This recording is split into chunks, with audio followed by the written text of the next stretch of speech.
Minusta on kiva, että me saamme eläkeläisiä meidän kouluumme, jotta he tietäisivät, millaista nykyajan koulunkäynti on.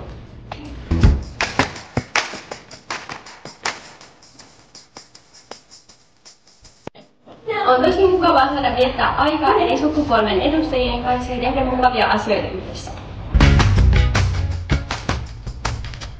Minusta on tärkeää, että nykyajan nuoret ja seniorit viettävät aikaa yhdessä, jotta he voivat jakaa heidän yhteisiä kokemuksiaan eri näkökulmista.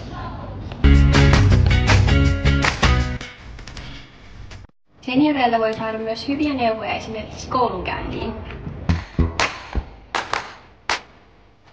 Itse vietän eläkeläisten isovanhempieni kanssa niin paljon aikaa kuin suinkin on mahdollista.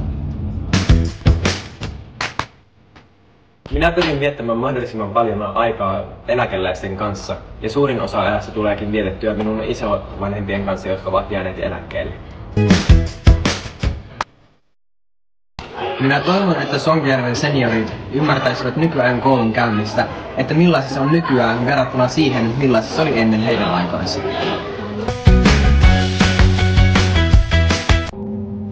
Toivon, että luokkaamme tulee vieläkin parempi ilmapiiri yhdessä vietetyn mukavan päivän jälkeen. Ja toivottavasti myös eläkeläisillä on mukava ja hauska päivä meidän koulussa. Tervetuloa!